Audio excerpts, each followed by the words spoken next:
इस वक्त की बड़ी खबर बांकीपुर उपचुनाव से जुड़ी हुई सामने आ रही है। 13 जुलाई यानी कि आज नामांकन भरने का आखिरी दिन है और इस बीच नीरज कुमार सिन्हा और प्रशांत किशोर आज अपना नामांकन दाखिल करेंगे, जिसको लेकर सुगबुगाहट तेज होती हुई नजर आ रही है। 30 जुलाई को इस बार इस सीट पर मतदान होना है, जिसको लेकर पहले से ही कई ना कई दावे ठोके जा रहे हैं। प्रशांत किशोर लगातार जीत का दावा कर रहे हैं, बीजेपी को हराने की बात कर रहे हैं। तो क्या कुछ समीकरण बैठ रहा है, क्या कुछ चल रहा है, इसी पर ज्यादा जानकारी के लिए मेरे साथ जुड़ रहे हैं मेरे सहयोगी नवेंदु जी। सर, सबसे पहले बात करते हैं, आज नामांकन भरने का आखिरी दिन है, इस बीच प्रशांत किशोर भी कई बड़े दावे कर रहे हैं, तो क्या कुछ समीकरण बनते नजर आ रहे हैं?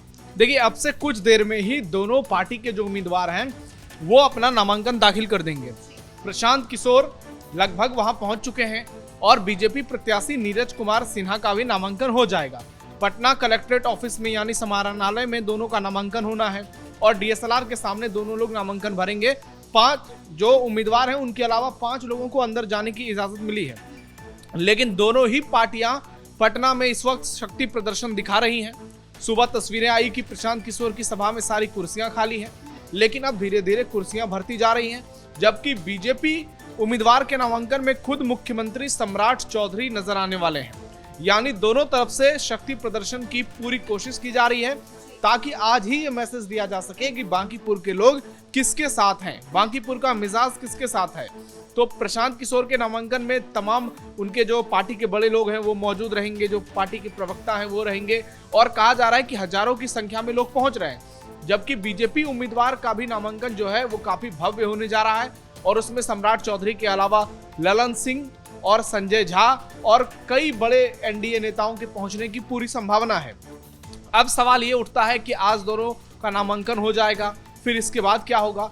तो ऐसे में सवाल है कि आज तो नामांकन की आखिरी तारीख है और 16 जुलाई तक नामांकन वापस ले सकते हैं। यानी उम्मीदवारों को लेकर जो बवाल मचा अब वो पूरी तरह से थमता हुआ नजर नहीं आ रहा है, क्योंकि प्रशांत किशोर की ओर से और जनसुराज की ओर से ये सवाल उठाए जा रहे हैं कि जो दूसरे उम्मीदवार हैं उनके बायोडाटा में भी हेरफेर की गई है। उसमें पहले कहा गया था कि 1994 में उनका जन्म हुआ था और 2006 में उन्होंने बीजेपी की प्राथमिक सदस्यता ग्रहण कर ली थी। उसके बाद बहुत बवाल मचा कि 12 साल में कोई पार्टी का मेंबर कैसे बन सकता है। तो अब उनका जो नया बायोडाटा आया है नीरज कुमार सिन्हा का, उसमें उस चीज को हटा दिया गया है। अब जनसुराज की टीम फिर से हमला कर रही है, इस तरह से क्यों हुआ? अगर वो सही था तो आपने उसको रखा क्यों?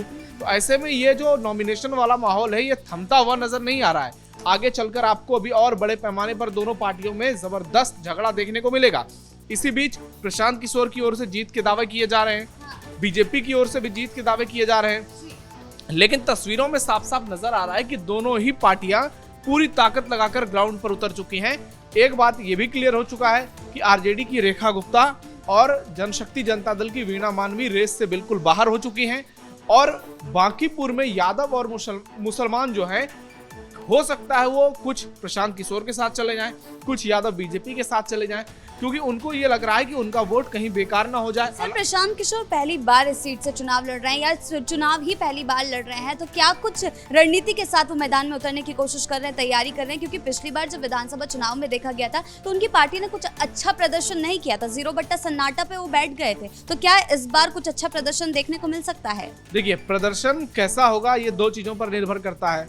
पहला, जनता का मूड क्या है। अगर जनता चाहती है कि बांकीपुर में बदलाव हो तो निश्चित तौर पर बदलाव होगा। दूसरा, जो उम्मीदवार हैं और जो उनकी पार्टी है वो कितने बेहतर तरीके से चुनावी कैंपेन को मैनेज करती है। जो इन दोनों चीजों में कामयाब रहेगी वही पार्टी चुनाव जीतेगी, चाहे वो बीजेपी हो या फिर जनसुराज हो। हालांकि समीकरण जो है वो बीजेपी के खेमे में साफ साफ नजर आ रहे हैं। ग्राउंड रिपोर्ट के मुताबिक अभी से ये आकलन करना मुश्किल हो रहा है, क्योंकि दोनों ही लोगों के समर्थन में लोग नजर आ रहे हैं, लेकिन जो लोग प्रशांत किशोर के समर्थन में बातें कर रहे हैं क्या वो वोट में तब्दील हो पाएगा चुनावी तारीख तक, ये देखना दिलचस्प होगा। दूसरी तरफ जो लोग बीजेपी के हैं क्या अंतिम समय पर वो अपना निर्णय बदल लेंगे, ये भी सवाल है। क्योंकि आप देखिए, तमाम ग्राउंड रिपोर्ट अलग अलग चैनल्स के आ रहे हैं, लोगों से बातचीत की वीडियोस आ रही हैं, तो उसमें प्रशांत किशोर को भी समर्थन मिलता हुआ नजर आ रहा है। जबकि बीजेपी का तो वो गढ़ है, बीजेपी के वहां पे कैडर वोटर हैं, लेकिन सबसे बड़ा सवाल यह है कि 40-45% वहां पर वोट पड़ता है। क्या इस बार वोटिंग की संख्या बढ़ेगी? क्या प्रशांत किशोर जो बड़ी बड़ी बातें कर रहे हैं वो क्या सच हो जाएगी? क्या वोटिंग पैटर्न में बदलाव दिखेगा और 40% से बढ़कर वो 50, 60 और 65, 70% तक जाएगा? क्योंकि ज्यादा वोटिंग होगी तो चुनाव और दिलचस्प होगा। ऐसे में दोनों ही पार्टियां पूरी ताकत लगा रही है और आज नॉमिनेशन में बहुत सारी चीजें साफ हो जाएंगी। दोनों ही पार्टियां ये दावा करेगी नॉमिनेशन के बाद कि किसके नॉमिनेशन में ज्यादा भीड़ थी।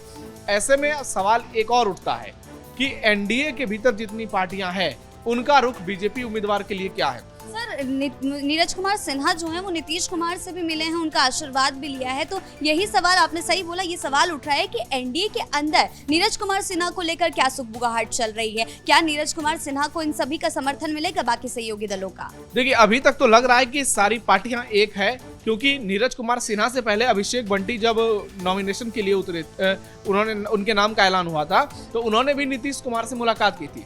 पहले सम्राट चौधरी ने उनको जीत का माला पहनाया, फिर नीतीश कुमार से उनकी मुलाकात हुई थी। और संजय सरावगी हो, आप देखिए, चाहे वो जीतन राम मांझी हो, चिराग पासवान हो, तमाम पार्टियों के द्वारा ये कहा जा रहा है कि एनडीए ही इस सीट से चुनाव जीतेगी और एनडीए का कुनबा फिलहाल एकजुट नजर आ रहा है। दूसरी तरफ प्रशांत किशोर का कहना है कि बीजेपी के लोग ही पार्टी से नाराज चल रहे हैं और गठबंधन के लोग पार्टी से नाराज चल रहे हैं। तो ऐसे में क्या वो नाराज होकर वोट दे देंगे प्रशांत किशोर को? प्रशांत किशोर का तो यही दावा है। लेकिन आप देखिए, ये सब माहौल बनाने के लिए हो रहा है, क्योंकि प्रशांत किशोर को लगता है कि यदि एक बार माहौल को अपनी तरफ करने में हम कामयाब हो गए तो हो सकता है अंतिम दिनों में मुकाबला और दिलचस्प हो जाए। और वो तो जानते हैं कि चुनावी मैनेजमेंट कैसे होता है, मीडिया मैनेजमेंट कैसे होता है। आप देखिए कि हर दिन उनके कितने इंटरव्यूज हो रहे हैं, हर दिन उनकी कितनी सभाएं हो रही है, मेहनत भी कर रहे हैं, नो डाउट। लेकिन जिस तरीके से मीडिया मैनेजमेंट हो रहा है उससे साफ साफ ये पता चलता है कि प्रशांत किशोर ने भी पूरी ताकत झोंक दी है, जबकि बीजेपी उम्मीदवार भी लगातार प्रचार कर रहे हैं, हर गली घूम रहे हैं, लोगों से मुलाकात कर रहे हैं। लेकिन एक सवाल ये उठ रहा है कि बीजेपी ने जिसको उम्मीदवार बनाया है वो ज्यादा सवालों के जवाब देने में जो है वो सक्षम नजर नहीं आ रहे हैं, क्योंकि बहुत सारे न्यूज चैनल को जब वो इंटरव्यू दे रहे थे तो उनके आसपास के लोग उनको बता रहे हैं कि क्या बोलना है। तो ऐसे में आप देखिए कि बीजेपी का ये जो दाव है क्या ये कारगर हो पाएगा और प्रशांत किशोर की जो ये बड़ी बड़ी बातें हैं क्या वो सच हो पाएंगी, ये देखना दिलचस्प होगा। हालांकि इतना जरूर है कि बांकीपुर का ये उपचुनाव अब जो है आपसी सिर्फ लड़ाई नहीं रह गई है, ये कहें तो कद का टक्कर बन चुका है, ये कहें तो दोनों के आपसी विश्वास की बात है और दोनों की शख्सियत की बात है। एक तरफ सम्राट चौधरी है, एक तरफ प्रशांत किशोर है, क्योंकि पहले नितिन नवीन बनाम प्रशांत किशोर की लड़ाई दिख रही थी, अब लड़ाई जो है वो बदलती हुई नजर आ रही। अब प्रशांत किशोर सीधे मुख्यमंत्री पर हमले कर रहे हैं, तो ऐसे में ये दावा किया जा रहा है कि अब मुकाबला सीधे तौर पर सीएम बनाम प्रशांत किशोर का होगा। और प्रशांत किशोर की टीम बहुत ही प्रोफेशनल तरीके से प्रचार कर रही है, लग रहा है कि किसी कंपनी का सेटलमेंट होने जा रहा है। तो इतनी रणनीति तो विधानसभा चुनाव में भी दिखाई थी, वहां पर भी बड़े बड़े वादे किए थे कि हम जो है बिहार में सरकार बना रहे हैं, 150 से 200 के बीच में हमारी सीटें आएंगी, उसके बाद जेडीयू 25 से ज्यादा सीट नहीं जीत पाएगी।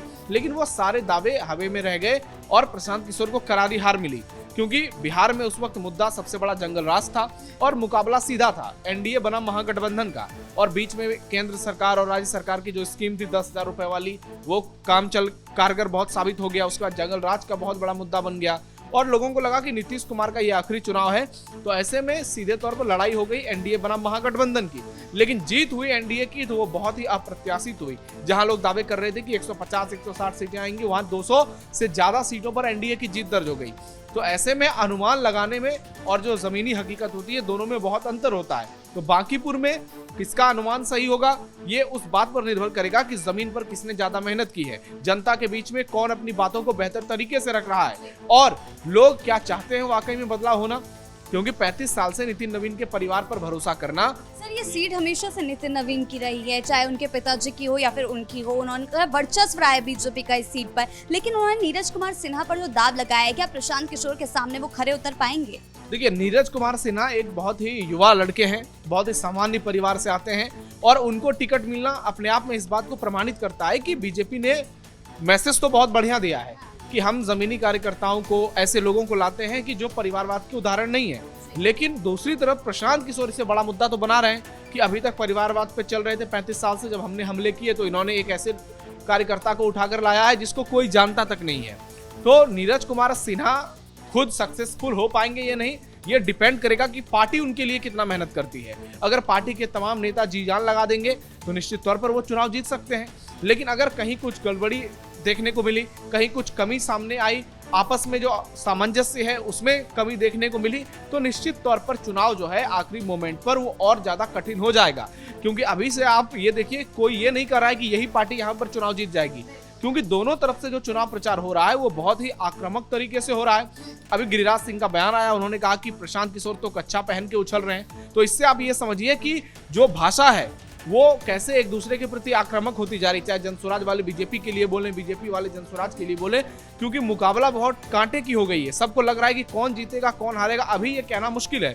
आज 13 तारीख है, लगभग आप 15 दिन का समय और मानकर चलिए चुनाव प्रचार में। ऐसे में अगले 5 दिनों में, एक सप्ताह में बहुत सारी चीजें क्लियर होंगी, माहौल साफ होगा और फिर थोड़ा थोड़ा ये समझ में आने लगेगा कि किसका पलड़ा भारी नजर आ रहा है। जी सर, बहुत बहुत धन्यवाद आपके इन तमाम जानकारियों के लिए। तो कुल मिलाकर बांकीपुर उपचुनाव के लिए सभी राजनीतिक दलों का जोश अपने चरम पर है। आज पटना में शक्ति प्रदर्शन देखने को मिल रहा है, जहां एक तरफ प्रशांत किशोर, नीरज कुमार सिन्हा नामांकन भरेंगे, वहीं दूसरी तरफ दोनों ही दल बड़े बड़े दावे ठोक रहे हैं। प्रशांत किशोर बीजेपी को हराने की बात कर रहे हैं, लेकिन कुछ समय बाद ये साफ हो जाएगा कि आखिर इस सीट पर किसका पलड़ा भारी होता है। ब्रेकिंग न्यूज में फिलहाल मेरे साथ इतना ही। कैमरा पर्सन कुणाल के साथ मैं शिवानी रतूड़ी, कैपिटल टीवी बिहार।